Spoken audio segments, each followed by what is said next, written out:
मान लिया एक आर नाम का रिलेशन है जिसमें मैंने लिखा ABCD, ये लिखा, ठीक है।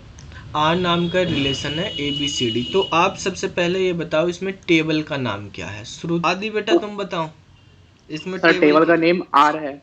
अच्छा, टेबल का नाम हो गया आर।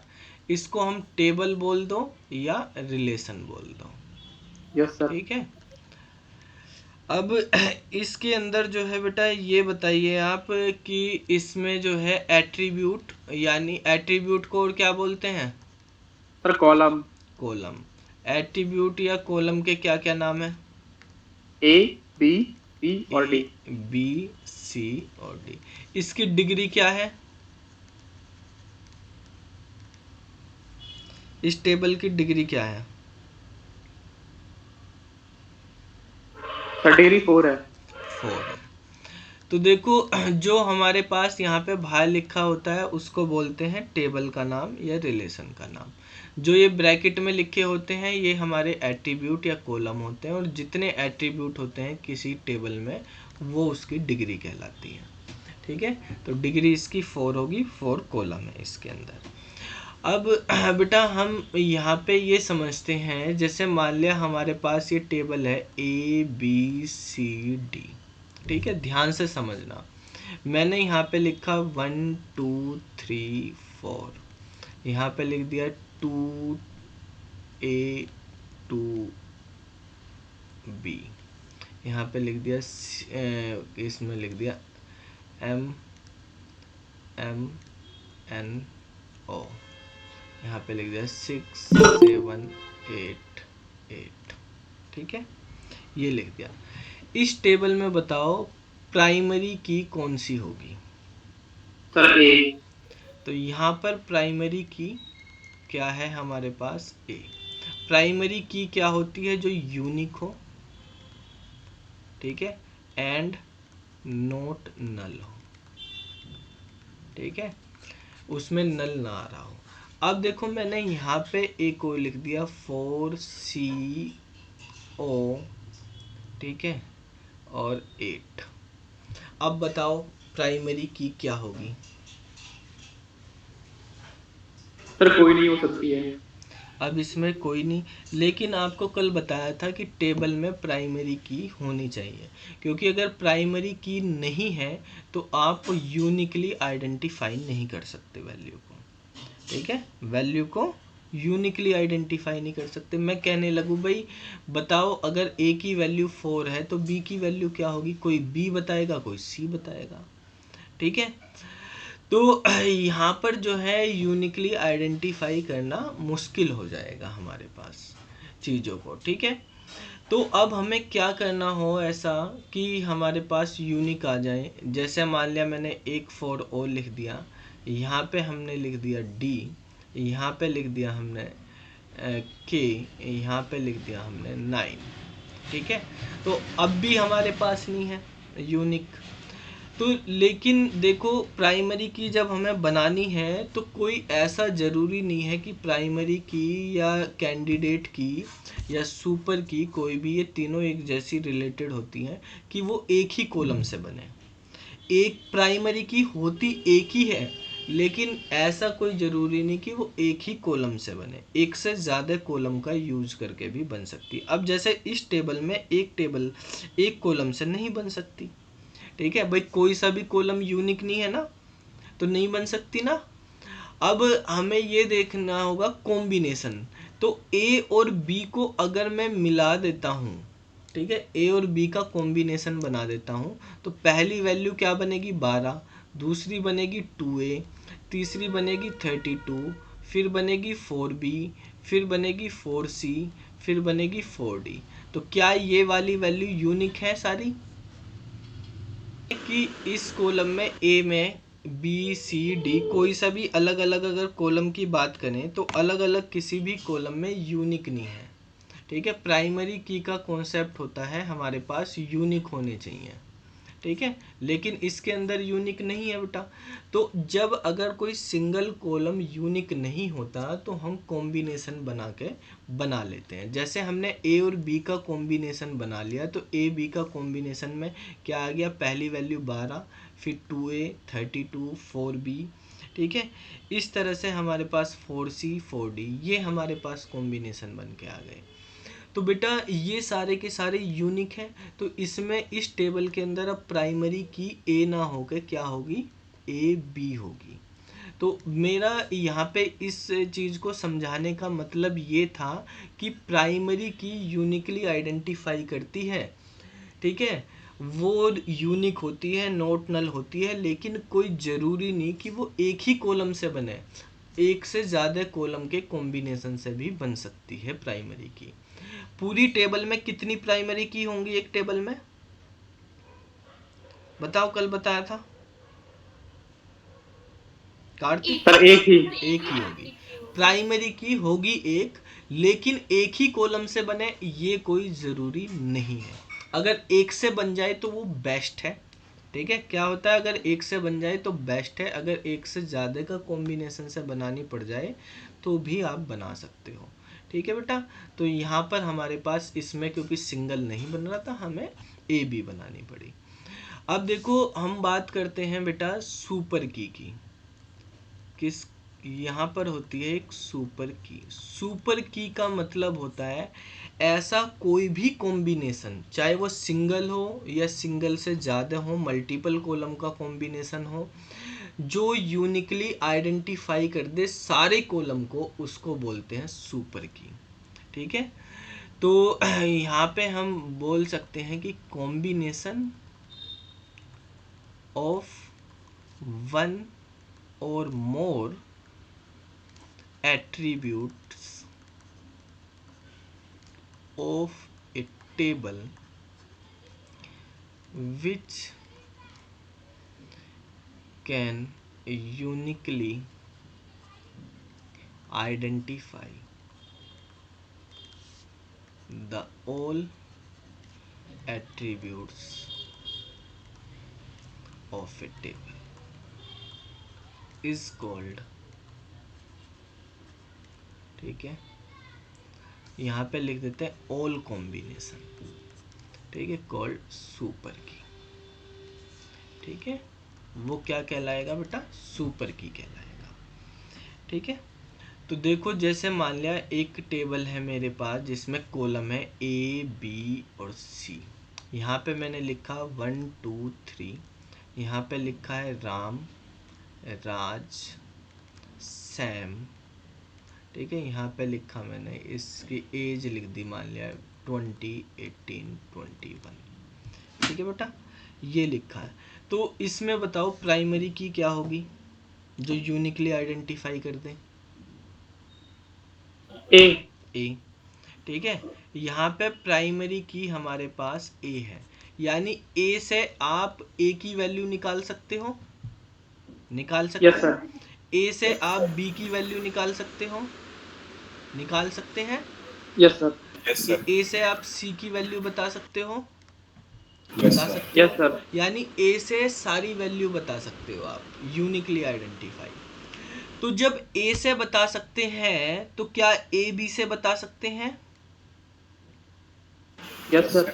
जब ए बता देगा अकेला, यही समझ लो किसी काम को अकेला ए कर रहा तो उसकी हेल्प के लिए कोई दूसरा बंदा रख दिया तो वो भी तब भी काम हो जाएगा या नहीं हो जाएगा, हो जाएगा सर। ठीक है।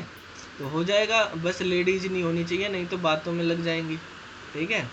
तो काम करने वाले बतूनी बंदे ना हो तो काम कर ही देंगे। जब अकेला कर सकता है एक, तो दो के कॉम्बिनेशन से भी हो जाएंगी हमारे पास। तो ए बी जो है हमारे पास, ये भी ए को भी निकाल देगा, ये ए बी से हम बी भी निकाल सकते हैं, ए बी से हम सी भी निकाल सकते हैं। आप ये बताओ क्या ए सी से हम निकाल सकते हैं, यस सर। बिल्कुल निकाल सकते हैं, ए भी निकाल सकते हैं, बी भी निकाल सकते हैं, सी भी निकाल सकते हैं। तो क्या हम ए बी सी से निकाल सकते हैं, यस सर, इससे भी हो जाएगा। इससे भी हो जाएगा, ए बी सी से बी निकल जाएगा, मतलब ए बी सी से ए भी निकल जाएगा, बी भी निकल जाएगा, सी भी निकल जाएगा। तो बेटा देखो हमारे पास यहाँ पे लिखा ऑल कॉम्बिनेशन, यानी ऐसे सारे कॉम्बिनेशन। तो कॉम्बिनेशन क्या क्या बन गए यहाँ पर जिनसे हम यूनिकली आइडेंटिफाई कर सकते हैं? ए बन गया, ए बी बन गया, ए सी बन गया, ए बी सी बन गया। ठीक है, तो ये चारों हमारे पास क्या होंगे? ये चारों हमारे पास सुपर की होंगे। क्या होंगे? सुपर की। Super key. ठीक है, तो सुपर की में सारे कॉम्बिनेशन हो सकते हैं, जितने भी पॉसिबल कॉम्बिनेशन हो।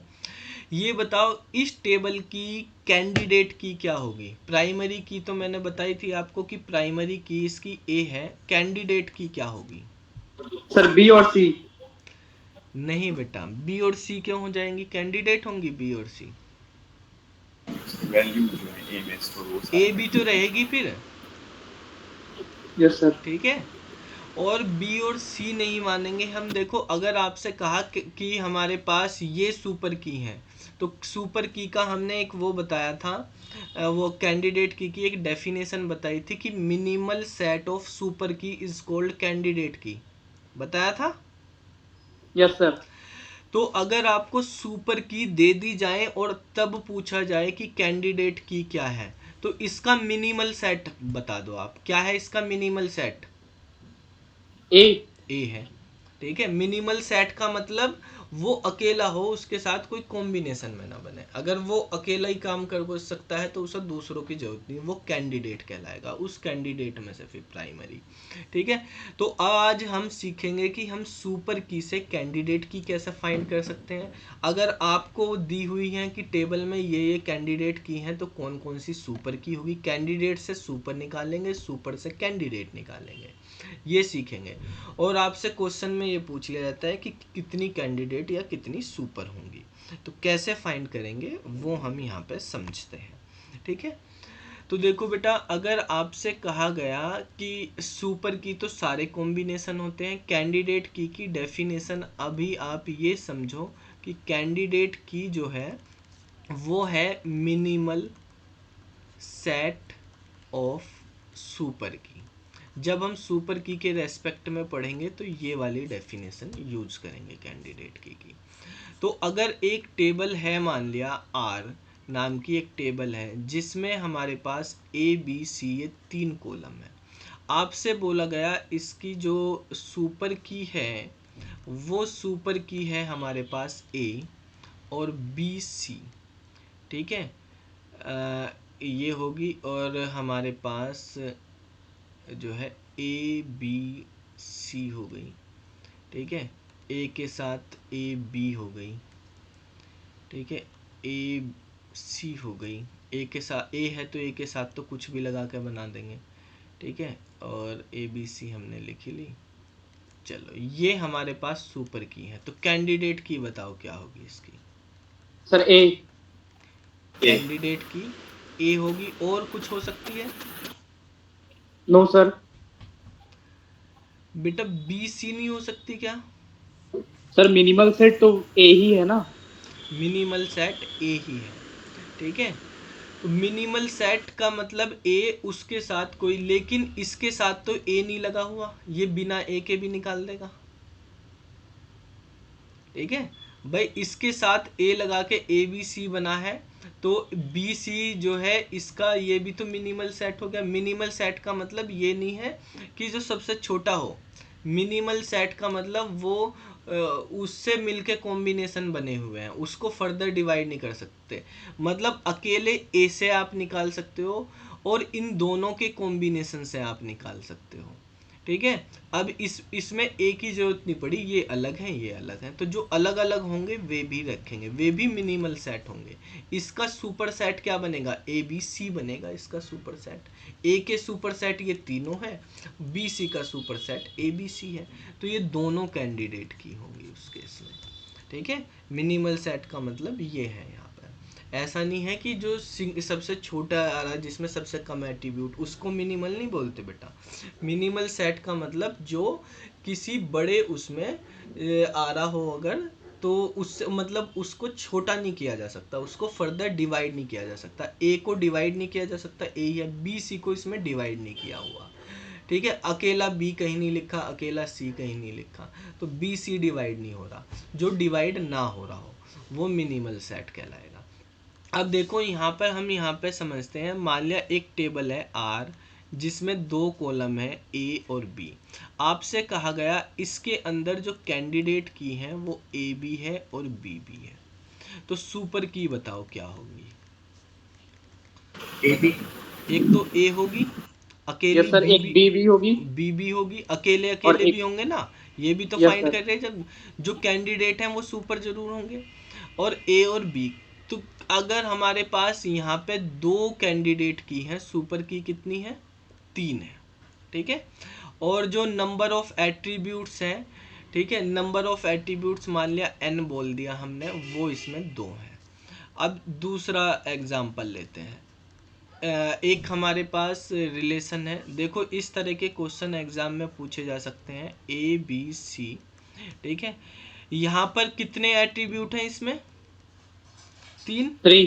ठीक है। कैंडिडेट की क्या, मान लिया मैंने कहा सारे हर एट्रीब्यूट कैंडिडेट की है इसका, इसके भी हर एट्रीब्यूट कैंडिडेट की थे, इसके भी हर एट्रीब्यूट कैंडिडेट, तो सुपर की बताओ क्या होगी। तो अकेले सर ए अकेले बी होंगे सी। ए बी सी, फिर ए के कॉम्बिनेशन, ए के साथ कुछ भी मिला दो वो भी होगा, जब अकेला ए यस कर सर। सकता है तो उसके साथ कुछ भी मिलाया वो भी होगा, तो ए बी ए सी, ठीक है, 2 2 के बना लो, ठीक है। बी और सी भी है, तो पहले ए के साथ बना लेते हैं सबके, ए बी ए सी और ए बी सी, ठीक है। दो ए के साथ बना लिए दोनों के, अब बी के साथ बना लो, 2 2 लेके चलते हैं, बी और सी हो गया, फिर तीनों का हो गया ए बी सी। कितने हो गए बेटा, यहाँ पे 3 थे, यहाँ यस पे सर, हमारे 7। पास 7 होंगी, ठीक है। तीसरा क्वेश्चन एग्जाम्पल लेते हैं। अगर हमारे पास एक रिलेशन है आर, उसमें A B C D 4 attribute है, एन की वैल्यू 4 है और 4 ही कैंडिडेट की है, चारों ये ही कैंडिडेट की है, मतलब हर एट्रीब्यूट कैंडिडेट की है, A B C D. Rahul क्या हुआ भाई, माइक्रोफोन बंद करो, कुछ पूछना हो तो बताओ, नहीं तो बंद कर लो। सुपर की, सुपर की इसका क्या होगा, ए होगा, बी होगा, सी होगा, डी होगा। ए के कॉम्बिनेशन ए बी 2 2 के बना लेते हैं, A C A D. B के combination B C C D, C के कॉम्बिनेशन सी डी। अब 2 2 के हो गए, 3 3 के बना लो, A B C A B D, A B वो A C D B C D, और अब 4 के बना लो, ए बी सी डी। कितने, ये हमारे पास 4 कैंडिडेट की थी, तो 4 5 6 7 8 9 10 11 12 13 14 15, 15 हमारे पास सुपर की हो गई, सर ठीक है। बीसी के बाद, बीसी के बाद सर बीडी भी तो हो सकता है। किसके बाद बेटा, बीसी के बाद बीडी भी हो सकता है ना। बी सी के बाद हमने यहाँ पे लिखा है, बी सी के बाद हमने लिखा सी डी बी डी, हाँ यहाँ बी डी ही होना था, सी लिखा गया, सी डी तो आगे लिखा हुआ ही है, ये बी डी है, ये सी डी है, ठीक है। अब देखो यहाँ पे आप देख रहे, अगर n की वैल्यू हमारे पास 2 है तो सुपर की कितनी है, 3। अगर n की वैल्यू हमारे पास 3 है तो सुपर की हमारे पास कितनी है, 7। और अगर n की वैल्यू 4 है तो सुपर की हमारे पास कितनी है, 15। और अगर n की वैल्यू n होगी तो सुपर की बताओ कितनी होगी।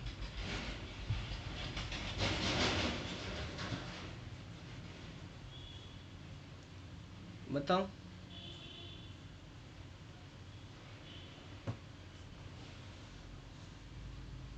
कुछ पता चला इससे, रिलेशन फाइंड करो, क्या इनमें रिलेशन हो रहा है।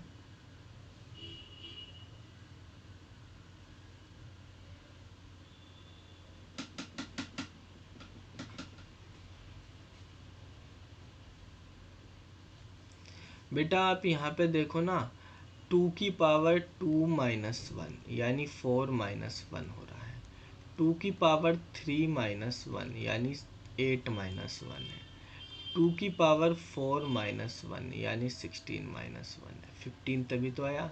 तो यहाँ पर भी मतलब जो n की वैल्यू है वो 2 की पावर में कर दो, 2 की पावर n माइनस 1, ये हमारे पास हो गया। तो आपको कोई भी क्वेश्चन दिया ये निकालने की जरूरत नहीं, इसमें से कैसा क्वेश्चन आता है इसका वो हम समझ लेते हैं। देखो बेटा, यहाँ पे क्वेश्चन हम समझ लेते हैं। ए रिलेशन, ठीक है, R A B C, a relation are with N attributes in which each attribute is a candidate की। ये फॉर्मूला तभी चलेगा जब ये वाली कंडीशन होगी कि each attribute is a candidate key, ठीक है। तो then find the number of super की।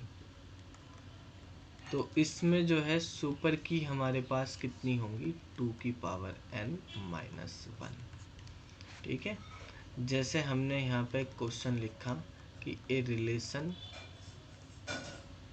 Are with 5 attributes in which each attribute is a candidate की।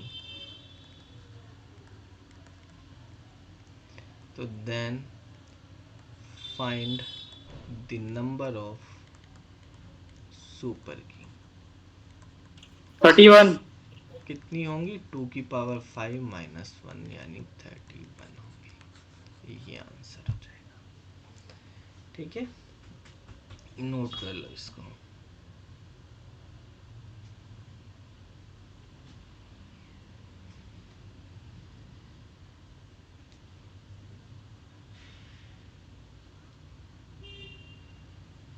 हो गया सर। चलो बेटा, अब हम समझते हैं। इसमें था कि हर एट्रीब्यूट कैंडिडेट की, अगर हर ना हो केवल एक ही एट्रीब्यूट कैंडिडेट की हो तो उस केस में क्या होगा उसको हम समझते हैं, ठीक है। कि यहाँ पे हमने लिखा कि ए रिलेशन आर, ठीक है, with N attributes in which only one attribute is a candidate key. Then find the number of super key, ठीक है। तो देखो इसको मान लिया हमारे पास एक रिलेशन है जिसमें 2 एट्रीब्यूट है, n की वैल्यू क्या है हमारे पास 2 है, ठीक है। और कैंडिडेट की केवल एक ही होगी, या तो ए होगी या बी। मान लिया हमने ए है, तो बताओ इसकी सुपर की क्या क्या होंगी। सर ए होगा। और नहीं सर। बेटा ए के साथ कुछ भी जोड़ दो वो भी तो होगा, ए सुपर बी का होगा मतलब सर। तो सारे कॉम्बिनेशन होते हैं, तो ए बी होगा। तो इसमें 2 होगी, ठीक है। तो अब अगर हम यहाँ पे कर दें कि हमारे पास 3 एट्रीब्यूट हैं एक टेबल में, n की वैल्यू 3 है, कैंडिडेट की एक ही रखनी है, मान लिया ए ही है। सुपर की बताओ अब क्या क्या होंगी।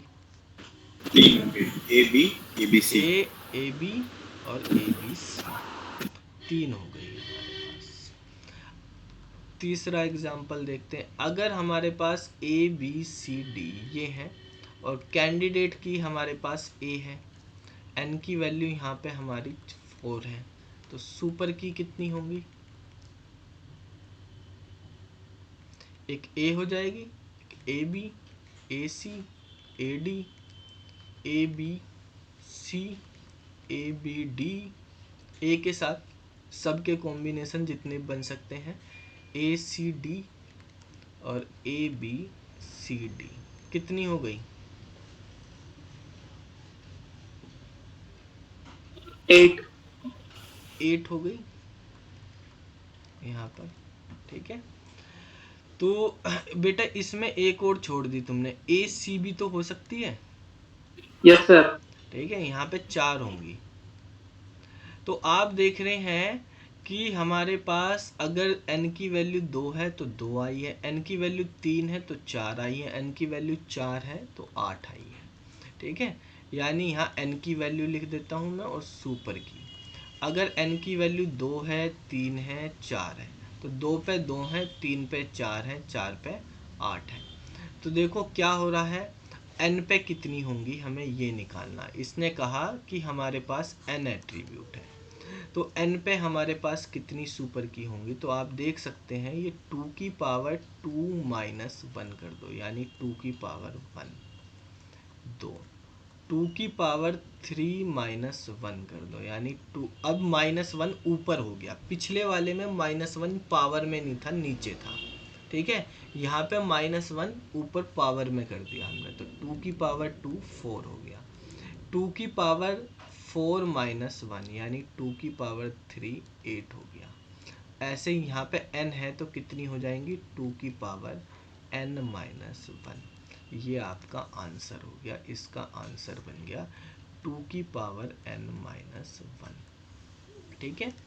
अगर एक ही एट्रीब्यूट जो है कैंडिडेट की है, one attribute is a candidate की, इस कंडीशन में 2 की पावर n माइनस 1। अगर सारे के सारे एट्रीब्यूट कैंडिडेट की होते हैं तो ये -1 नीचे आ जाता है, ठीक है।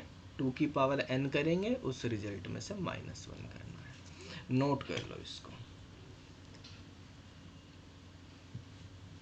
आज आपकी एक यूनिट कंप्लीट हो जाएगी, ठीक है, डेटाबेस कॉन्सेप्ट वाली। इस डेटाबेस कॉन्सेप्ट में से आपके पास जो है 4 क्वेश्चन तो आएंगे सेक्शन B1 में से, और 2-3 क्वेश्चन आएंगे सेक्शन A में से, 2 क्वेश्चन गए तो 6 क्वेश्चन आपके इसमें से आएंगे।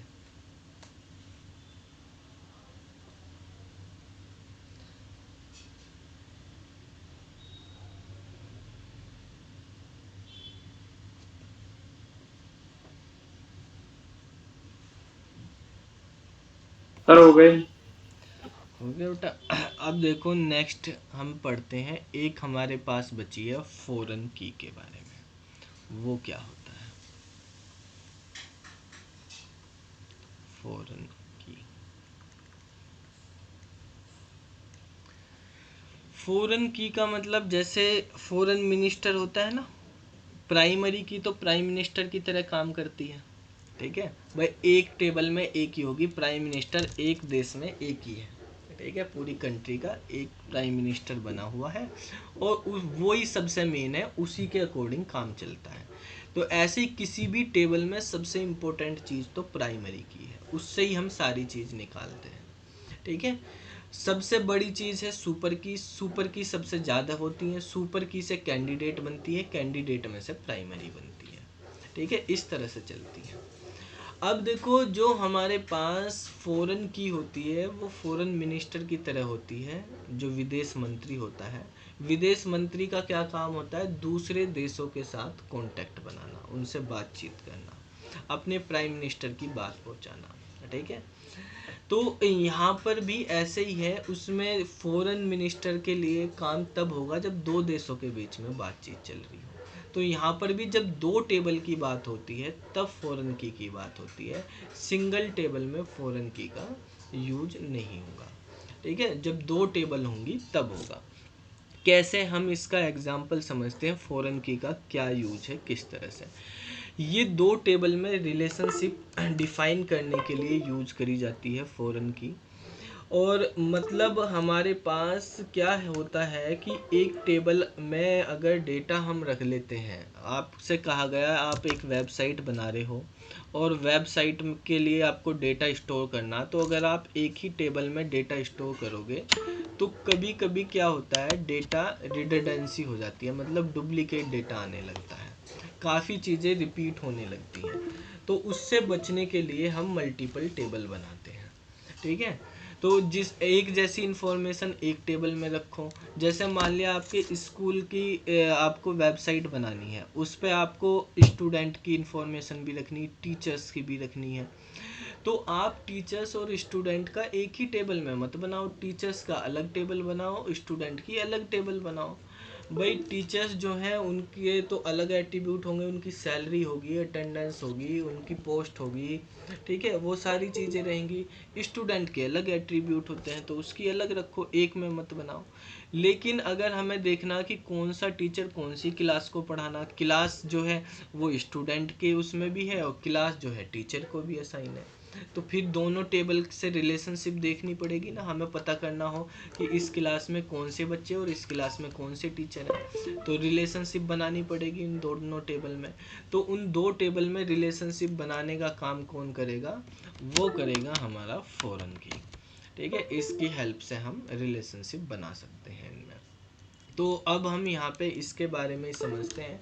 एक एग्जांपल ये भी देख सकते हैं हम, मान लिया हमारे पास एक कंपनी है जिसमें कुछ एम्प्लॉय काम करते हैं और उसमें अलग अलग डिपार्टमेंट हैं। तो हमने डिपार्टमेंट की इन्फॉर्मेशन अलग रखी हुई, एम्प्लॉय की अलग रखी हुई। तो देखो जैसे हमने, हमारे पास कंपनी जब बनेगी तो कंपनी में सबसे पहले डिपार्टमेंट बनाए जाएंगे। तो डिपार्टमेंट नाम की एक टेबल है DEPT नाम से। इस टेबल में एक है DEPT आईडी, डिपार्टमेंट की आईडी और डिपार्टमेंट का नाम। ठीक है, तो मान लिया एक डिपार्टमेंट है जिसकी आईडी है 101 और दूसरा डिपार्टमेंट है जिसकी आईडी है 102। इस डिपार्टमेंट जो है, एक मिनट होल्ड रखना। हेलो हेलो, हाँ जी, मैं कह रहा हूँ उनकी फीस जो है वो एक आध दिन में दे देना। ठीक है, ठीक है ना, मई और जून। अच्छा जून में, हाँ ठीक है, जून में नहीं, मई और जून की। हाँ हाँ हाँ ठीक है। हाँ। तो यहाँ पर जो है 101 जो है हमारे पास बेटा, उसका डिपार्टमेंट मान लिया IT है और 102 है इसका डिपार्टमेंट मान लिया हमारे पास एडमिन है। इस तरह से IT और एडमिन। अब इम्प्लॉय है वो हमारे पास, उसमें एम्प्लॉय की आईडी है, एम्प्लॉय का नाम है, ठीक है, और जो है हमारे पास यहाँ पर एम्प्लॉय का डिपार्टमेंट है, कौन से डिपार्टमेंट में, तो मैंने यहाँ पे लिख दिया डिपार्टमेंट आईडी। देखो ध्यान से समझना बेटा और बताना यहाँ पे क्या है। इसकी आईडी 1 है, ठीक है, इसकी आईडी 2 है, इसकी 3 है, इसकी 4 है। यहाँ नाम है राम, राज, सैम, जॉन। अगर मैं इस टेबल को केवल इतना ही रखता एम्प्लॉय का, आपसे कोई पूछता बताओ भाई राम कौन से डिपार्टमेंट में काम करता है, आप बता सकते थे क्या? No sir. ठीक है, लेकिन अगर मैं यहाँ पे लिख दूँ 101 में ये काम करता है, ये 102 में करता है, ये भी 102 में करता है, ये 101 में करता है, तो अब आप बता दोगे राम किस में काम करता है? Yes sir, IT। IT में। राज और सैम एडमिन में, ठीक है, और जो जॉन है वो IT में, बता देंगे ना। तो देखो ये वाली चीज़ जो है हमने यहाँ पर भी रख दी, ठीक है, ये वाली चीज़ इस टेबल में बना दी। तो ये क्या है हमारे पास, ये प्राइमरी की होगी ना। Yes sir. इस टेबल की प्राइमरी की क्या होगी? Employ ID. एम्प्लॉय आईडी, ये प्राइमरी की होगी। और जो ये डिपार्टमेंट आईडी जो दोनों टेबल में यूज हो रही है, इसको बोलेंगे फॉरेन की। क्या बोलेंगे? फॉरेन की। फॉरेन की। फॉरेन की हमेशा वो वाली की होगी जो दूसरी टेबल में प्राइमरी बनेगी, ठीक है, यहाँ पे आप डिपार्टमेंट नेम नहीं लिख सकते। जो इसमें प्राइमरी की होगी वही इसमें फॉरेन की बनेगी, उसी को उससे ही रिलेशनशिप बनानी है। ठीक है, क्योंकि वो यूनिकली आइडेंटिफाई कर सकती है यहाँ पर इस वाली टेबल में। तो देखो बेटा, जिस टेबल के अंदर ये प्राइमरी की होती है इस टेबल को बोलते हैं पेरेंट टेबल। क्या बोलेंगे? Parent table. और पेरेंट जिस टेबल। टेबल में फॉरेन की होती है उस टेबल को बोलते हैं चाइल्ड टेबल। तो जब भी आप प्रैक्टिकली करेंगे इसको, तो पहले कौन सी टेबल बनेगी इसमें ये बताओ? Parent table. पहले पेरेंट। पेरेंट, पहले आपको डिपार्टमेंट बनानी पड़ेगी, तभी आप एम्प्लॉय वाली टेबल बना सकते हैं। ऐसा नहीं कि आप पहले एम्प्लॉय टेबल बना दी फिर आप ये बनाएंगे पेरेंट टेबल। ठीक है, डिपार्टमेंट। तो फॉरेन की को बताना पड़ता है भाई कौन सी टेबल से ली है ये, तब हमारे पास रिलेशनशिप होती है। तो पहले पेरेंट टेबल बनती है फिर चाइल्ड टेबल। तो क्वेश्चन अगर आया कि फॉरेन की कौन सी टेबल में होती है, पेरेंट में या चाइल्ड में? चाइल्ड। चाइल्ड टेबल में। चाइल्ड में। क्या फॉरेन की जो है डुप्लीकेट हो सकती है? No sir. देखना यहाँ पे हो यस सर, सकती यस है ना। Sir, 101 yes sir. 101 आ तो रहा, 102 भी रिपीट हो रहा। फॉरेन की डुप्लीकेट भी हो सकती है बेटा, ठीक है, लेकिन प्राइमरी की डुप्लीकेट नहीं हो सकती। ठीक है, फॉरेन की डुप्लीकेट हो सकती है, प्राइमरी की डुप्लीकेट नहीं हो सकती। फॉरेन की एक ऐसी की है जो दूसरी टेबल में क्या है, प्राइमरी की होती है। तो फॉरेन की डेफिनेशन होती है N foreign key is an attribute of a table which is primary key in another table, जो किसी दूसरी टेबल में प्राइमरी की हो। Foreign key is use to create the relationship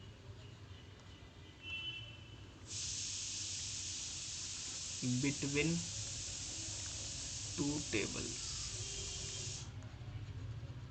ठीक है, टेबल्स के बीच में रिलेशनशिप बोलते हैं।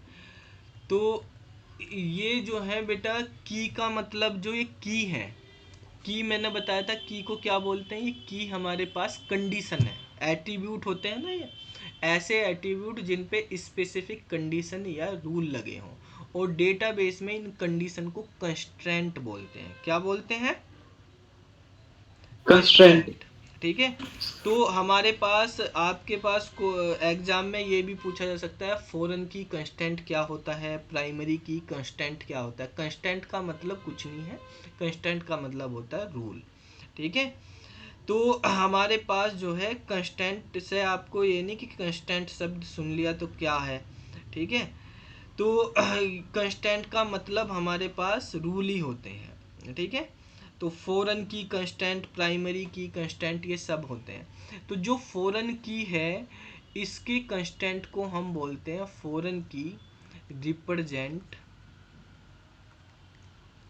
Referential integrity constant. Referential integrity या referential constant, referential constant, CONSTRAINTS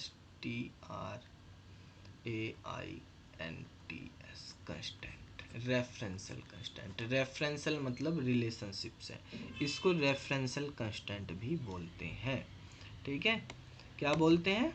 referential constant. ऐसे ही हमारे पास देखो, अगर आपसे पूछा गया रेफरेंशियल कंस्टेंट कौन सी की बनाती है, तो कौन सी बनाती है?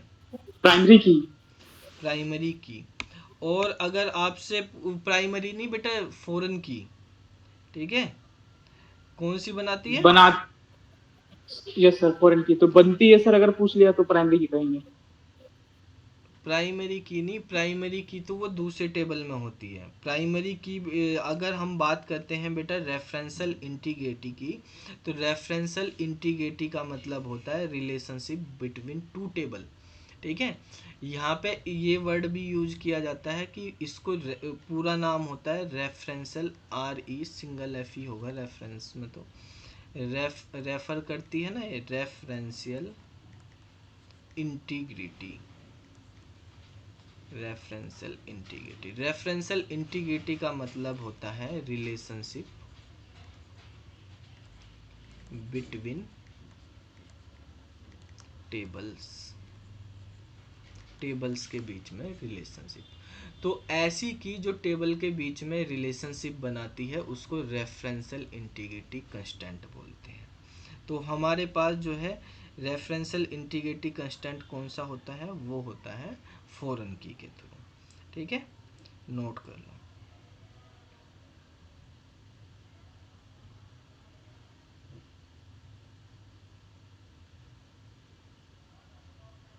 हो गए सर। चलो, जो हमारे पास ये फॉरेन की का कॉन्सेप्ट आपको समझ में आ गया, क्या होता है रेफरेंशियल इंटीग्रिटी कांस्टेंट क्या होता है। ठीक है, पेरेंट टेबल, चाइल्ड टेबल, इस तरह का ये सारी चीज़ें इसमें यूज करी जाती हैं। अब हम बेटा नेक्स्ट उस पे चलते हैं टॉपिक पे, और वो समझेंगे किस तरह से होता है आपके सिलेबस के अकॉर्डिंग। प्रॉब्लम आएगी फिर आपको प्रैक्टिकल करने में। तो ये वाला डेटाबेस कॉन्सेप्ट वाला था हमारे पास, ये यहाँ तक का हमने कंप्लीट कर लिया है। अब ये रिलेशनल अलजेब्रा है। रिलेशनल अलजेब्रा में selection, projection, union, set difference और कार्टेशियन प्रोडक्ट, ये सारी चीज़ें आती हैं। तो ये हम बाद में करेंगे, जब तक आपको एसक्यूएल के टेबल बनाने इनके बारे में नहीं पता होगा तो सही से ये भी नहीं आएगा, वहाँ पे उसको समझ लेंगे फिर इसको करेंगे। ठीक है, तो ये वाला टॉपिक से भी एक क्वेश्चन जरूर आएगा यहाँ पे से, तो वो हम आगे उसमें समझेंगे। ये सेम चीज़ इसमें भी हो, सेक्शन B1 में भी है, तो आपका दोनों का कवर हो गया है। देखो यही सारी चीज़ें इसमें भी हैं। ये चैप्टर 8 एसक्यूएल इसके अंदर भी दिया हुआ है, B1 में भी है और इसमें भी है। तो आपके पास दोनों सेक्शन जो है एक साथ कंप्लीट होते जा रहे हैं। तो हम यहाँ से शुरू करेंगे बेटा, अब ये वाली यूनिट एसक्यूएल की प्रैक्टिकली हम समझेंगे अब कैसे। देखो एसक्यूएल जो आपसे क्वेश्चन पूछे जाएंगे, यहाँ पे लिखा हुआ ना माई एसक्यूएल, मैंने आपको पढ़ाया था कि माई एसक्यूएल हमारे पास एक DBMS होता है, सॉफ्टवेयर होता है। एसक्यूएल एक लैंग्वेज है, स्ट्रक्चर्ड क्वेरी लैंग्वेज। ठीक है, तो जब हम बात करेंगे एसक्यूएल की तो सबसे पहला क्वेश्चन तो यही आता है कि एसक्यूएल की फुल फॉर्म बताओ। एसक्यूएल की full form structure query language. Structured query language. ठीक है, यहाँ पे ऑप्शन इस तरह से आपको दे दिए जाते हैं।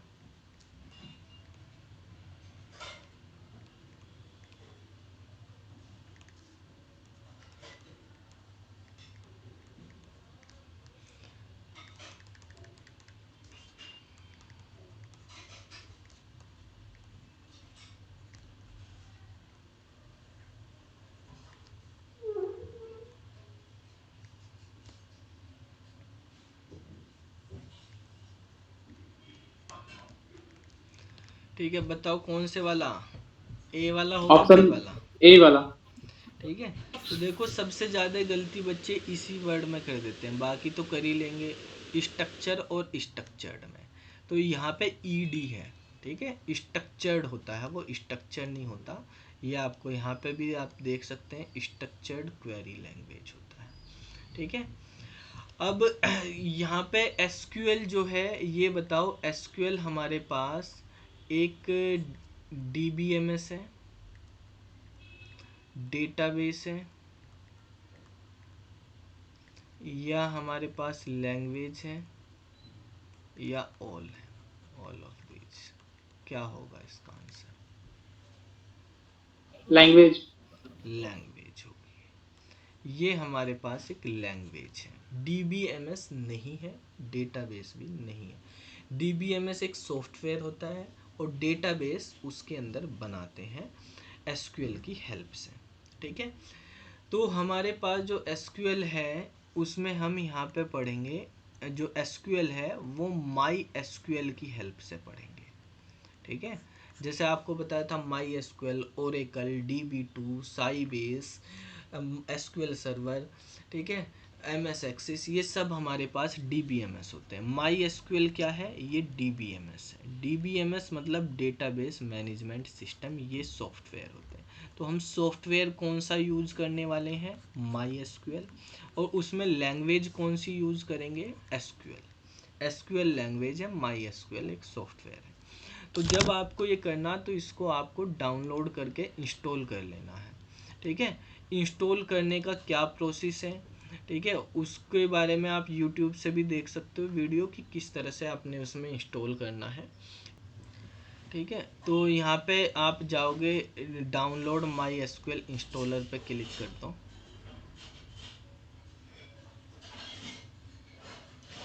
तो देखो बेटा, यहाँ पर आपको मिलेगा, ये माइक्रोसॉफ्ट विंडो है, ये आपको रखनी। इंस्टॉलर में दो इंस्टॉलर हैं आपके, 32 बिट का है ये हमारे पास, एक है 2.3M का और एक है 439.6, ठीक है। तो आपको ये वाला करना है, ठीक है, सेकंड वाला। इसको यहाँ से डाउनलोड पे क्लिक करेंगे। जैसे ही आप यहाँ पे डाउनलोड पे क्लिक करेंगे, तो यहाँ पे ये कहेगा कि लॉगिन करो या साइन अप करो। तो आपको ये लॉगिन या साइन अप नहीं करना, no thanks, just start download पे क्लिक कर देंगे, ये डाउनलोड हो जाएगा। जब डाउनलोड कर लेंगे, इसको इंस्टॉल करने के लिए आपके सिस्टम में नेट कनेक्ट रहना चाहिए, तभी ये इंस्टॉल होगा, ठीक है। नेट कनेक्ट क्यों होगा? क्योंकि इसको इंस्टॉल करने के लिए कुछ .NET की और विजुअल C++ की लाइब्रेरी की ज़रूरत पड़ती है इसको चलाने के लिए। तो अगर आपने विजुअल स्टूडियो वगैरह इंस्टॉल होते हैं सिस्टम में, तो बिना उसके भी हो जाता है, लेकिन सब सिस्टम में नहीं होते, आपके पास भी नहीं होंगे, आपको ज़रूरत नहीं उनकी, तो वो पर्टिकुलर लाइब्रेरी को वो डाउनलोड कर लेगा नेट से और तब ये इंस्टॉल कर देगा। तो ये आपको ध्यान देनी है कि आप डायरेक्टली नहीं चलाएंगे, ठीक है। ठीक है, तो बेटा यहाँ से आप ये डाउनलोड करके इंस्टॉल कर लेंगे। इंस्टॉल करने के प्रोसेस अगर देखना, आप यूट्यूब से सर्च कर लेना, वो मिल जाएगा। वैसे कुछ नहीं होता, नेक्स्ट नेक्स्ट करते हुए जाना, जो चीज़ें एग्जीक्यूट करवाएगा वो एग्जीक्यूट कर लेंगे, ठीक है। हेल्प के लिए आप देख लेना। जब ये इंस्टॉल हो जाएगा, इंस्टॉल होने के बाद हमें क्या करना है ये समझना आप, ठीक है। तो कैसे चलाएंगे, यहाँ पर आप जाएंगे, जब माई एसक्यूएल इंस्टॉल करेंगे तो यहाँ पे जैसे आप सर्च करेंगे माई एसक्यूएल, तो कितनी सारी चीज़ें लिखी आएंगी। My SQL command line client, work bench, shell, installer, command line client, Unicode, ठीक है। तो आपको ये वाला चलाना, my SQL 8.0 command line client, ठीक है। इस पे आप क्लिक कर देंगे, तो क्लिक करने पे ये ओपन होगा। यहाँ पे एक पासवर्ड मांगेगा ये, और ये पासवर्ड आप जब इंस्टॉल करोगे तो इंस्टॉल करते वक्त पासवर्ड मांगता है कि आप क्या पासवर्ड सेट करना चाहते हैं, ठीक है। तो जो पासवर्ड आप वहाँ पे लिखोगे वो पासवर्ड यहाँ पे लिखना, ठीक है। वैसे माई एसक्यूएल का पासवर्ड जो जनरली लिखते हैं सब, ठीक है, जो मोस्ट कॉमन है वो हम स्मॉल लेटर में रूट लिख देते हैं, ये कॉमन होता है, ठीक है। मतलब प्रैक्टिस के लिए, स्कूलों में ट्रेनिंग पर्पज़ के लिए रूट लिख देते हैं, और वो सबको याद रहता है, भूले ना। नहीं तो अलग पासवर्ड लिखेंगे तो आप कभी भूल जाओ तो फिर ओपन नहीं होगा। तो आपको जो है पासवर्ड यहाँ पे लिख देना रूट। अगर आप यहाँ पे गलत पासवर्ड डाल देंगे तो ये बंद हो जाएगा एकदम, ठीक है। कैपिटल में डाल दोगे या मतलब स्मॉल कैपिटल केस का भी चेंज या कुछ भी गलत हो गया पासवर्ड, तो ये बंद हो जाएगा। अगर सही पासवर्ड डाला तो ये इस तरह से ओपन हो जाएगा। ये माई एसक्यूएल जो है, ये इसको 2010 में ओरेकल ने ले लिया है, अब ओरेकल इसको मैनेज करता है। यहाँ पे लिखा माई एसक्यूएल ओरेकल का रजिस्टर्ड ट्रेडमार्क है, ओरेकल कॉरपोरेशन का, वो इसको मैनेज करते हैं, इसकी अपडेट डालते हैं। ये वाली वेबसाइट भी जो आपको बताई डाउनलोड करने वाली, ये अब ओरेकल वाले ही देखते हैं, ठीक है। तो यहाँ पे लिखा हुआ भी देखो, ओरेकल का कॉपीराइट है इस पे 2022 का, इस तरह से। तो बेटा यहाँ पर जो है हमारे पास, जब आप ओपन कर लेंगे, इसमें यहाँ पर लिखा हुआ है एक हो गया, हैंग हो गया। देखो बेटा यहाँ पर ये लिखा हुआ है माई एसक्यूएल और एक एंगल ब्रैकेट ऐसे बना हुआ है, ठीक है। तो इसको बोलते हैं प्रॉम्प्ट, माई एसक्यूएल का प्रॉम्प्ट बोलते हैं इसको, माई एसक्यूएल प्रॉम्प्ट, ठीक है। इसके आगे हम यहाँ पे क्वेरी लिखते हैं, एसक्यूएल की क्वेरी, तो वो क्वेरी लैंग्वेज की होती हैं। तो एसक्यूएल जो है हमारे पास, जैसे आपको बताया, इस माई एसक्यूएल में हम एसक्यूएल चलाएंगे और एसक्यूएल हमारे पास एक स्ट्रक्चर्ड क्वेरी लैंग्वेज है, ठीक है। अब आपसे क्वेश्चन यहाँ पे ये पूछे जाते हैं कि बेटा हमारे पास एसक्यूएल की फुल फॉर्म तो हो ही गई हमारी, स्ट्रक्चर्ड क्वेरी लैंग्वेज, इसकी कौन कौन सी सब लैंग्वेज होती है, इसमें और कौन सी सब लैंग्वेज होती है। तो इसकी जो सब लैंग्वेजेस हैं वो हमारे पास इस तरह से हैं, सब लैंग्वेजेस ऑफ एसक्यूएल। तो एक सब लैंग्वेज है हमारे पास यहाँ पर DDL, मतलब एसक्यूएल बहुत ही सिंपल है, जितनी भी आपने आगे भी अगर पढ़ोगे या कुछ भी, तो जो डेटाबेस में जो लैंग्वेज है आपके पास, प्रोग्रामिंग लैंग्वेज भी है, क्वेरी लैंग्वेज, तो एसक्यूएल बहुत ही सिंपल है। जैसे HTML आपने पढ़ी है, तो HTML में फिक्स टैग होते हैं, ठीक है, कि ये टैग है, तो ऐसे इसमें भी फिक्स क्वेरी है, बस वो क्वेरी उनको यूज करना आपको आना चाहिए बस, ठीक है। तो हमारे पास एक इसकी सब लैंग्वेज है DDL, दूसरी है DML, तीसरी है DQL, फोर्थ है हमारे पास DCL और फिफ्थ है TCL, ठीक है। तो ये हमारे पास सब लैंग्वेजेज हैं, इनकी भी फुल फॉर्म आपको आनी चाहिए। DDL का मतलब होता है डेटा डेफिनेशन लैंग्वेज, DML का मतलब होता है डेटा मैनिपुलेशन लैंग्वेज, मैनिपुलेटेड भी आ जाता है ऑप्शन में, तो आपको याद रखना मैनिपुलेशन होगा। DQL का मतलब होता है डेटा क्वेरी लैंग्वेज, DCL का मतलब होता है डेटा कंट्रोल लैंग्वेज, TCL का मतलब होता है ट्रांजैक्शन कंट्रोल लैंग्वेज, ठीक है। तो ये हमारे पास जो है इसकी 5 सब लैंग्वेजेस होती हैं, ठीक है, नोट कर लो इसको। आपके पास फर्स्ट वाली यूनिट कंप्लीट होगी है बेटा, ठीक है। तो उस यूनिट का टेस्ट होगा, वो ऐप आप सब इंस्टॉल कर लेना, ठीक है, और ऐप पे जो है हम टेस्ट लेंगे फिर उसका।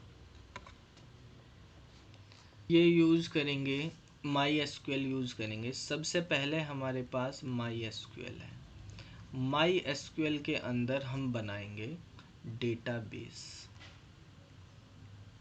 डेटाबेस के अंदर हम बनाते हैं टेबल्स, इसमें डेटाबेसेस बनेंगे, उसमें टेबल्स बनेंगे, और टेबल्स पे फिर हम क्वेरी चलाएंगे आगे और भी।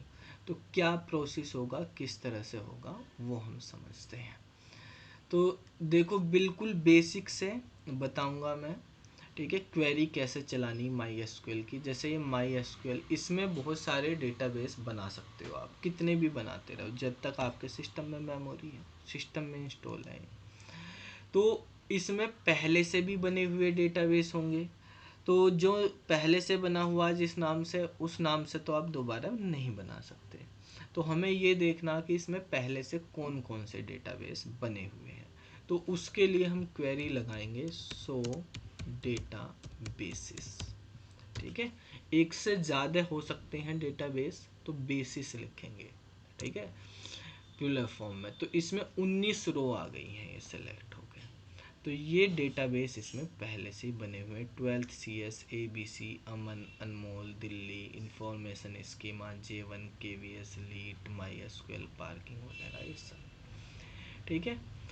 तो अगर सबसे पहली क्वेरी आपको माई एसक्यूएल ओपन करने पे क्या लगानी है, फर्स्ट क्वेरी यही है कि टू शो द एग्जिस्टिंग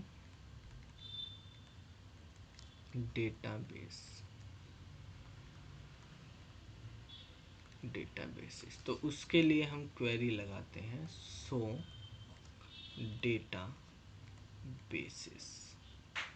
ठीक है, इसमें एसक्यूएल में एक फ़ायदा ये है, इसमें कैपिटल और स्मॉल का कोई फ़र्क नहीं पड़ता, आप कैपिटल में लिखो या स्मॉल में लिखो, ठीक है, कोई फ़र्क नहीं पड़ेगा। जैसे पाइथन है या बाकी लैंग्वेज होती हैं तो उनमें कैपिटल स्मॉल का फ़र्क पड़ता है। ये चीज़ आप कैपिटल में लिख लो तब भी चलेगा, स्मॉल में लिख लो तब भी चलेगा, ठीक है, आप मिक्स करके लिख लो तब भी चलेगा, कोई मतलब नहीं इसको। हमने ये लिख दिया सो, हमने लिख दिया डेटा बेसिस, तो ऐसे लिख दो कोई नहीं तब भी चलेगा। जो भी क्वेरी लगेगी, हर क्वेरी, इसको क्वेरी बोलते हैं जो हमने यहाँ पे लिखी है, हर क्वेरी के बाद सेमी कोलन लगाना मस्ट है, तभी क्वेरी कंप्लीट होती है। ठीक है, तो ईच क्वेरी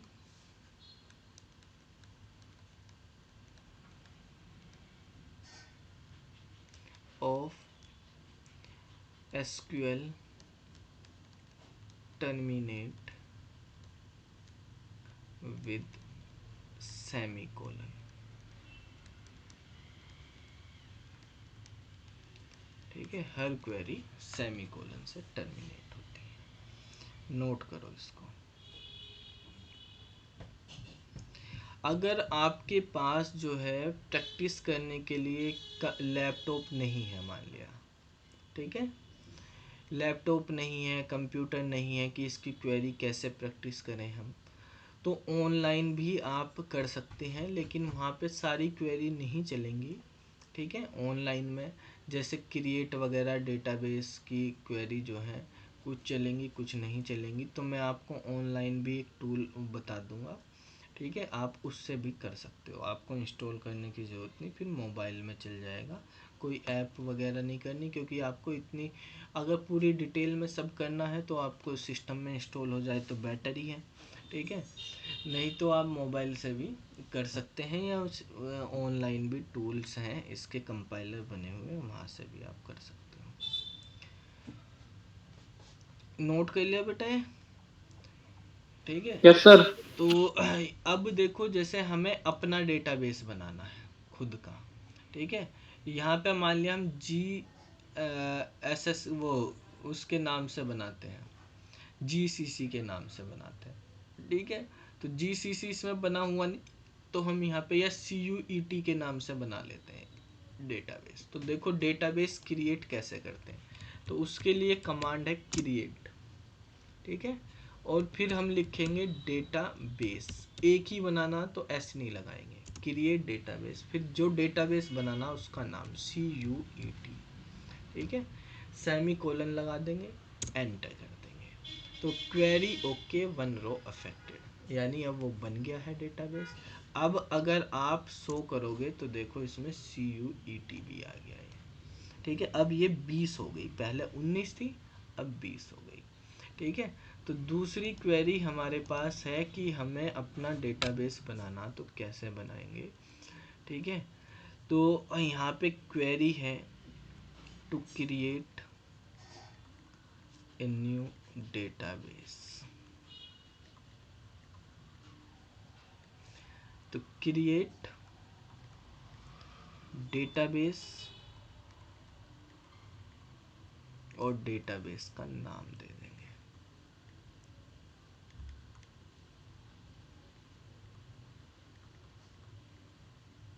सेमीकोलन लगा देंगे। ठीक है, फॉर एग्जांपल जैसे हमने लिखा क्रिएट डेटाबेस और CUET, इस तरह से। ठीक है, इससे एक नया डेटाबेस क्रिएट हो जाता है, फिर आप उसको जो है यूज कर सकते हो। देख लिया, शो करके आप चेक कर लोगे कि बन गया या नहीं बन गया, वैसे क्वेरी ओके लिखी आई तो मतलब बन गया है।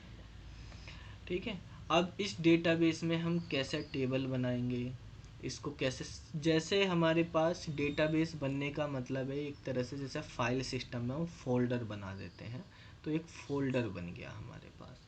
उस फोल्डर के अंदर अब टेबल बनाएंगे, यानी इस डेटाबेस के अंदर टेबल बनाए रहेंगे। ठीक है, तो ये जो है आप जो आज कराया है फॉरेन की के बारे में, सारी की सारी फॉरेन हो, प्राइमरी, सुपर, कैंडिडेट, अल्टरनेट वगैरह, वो सब अच्छे से रिवाइज कर लेना।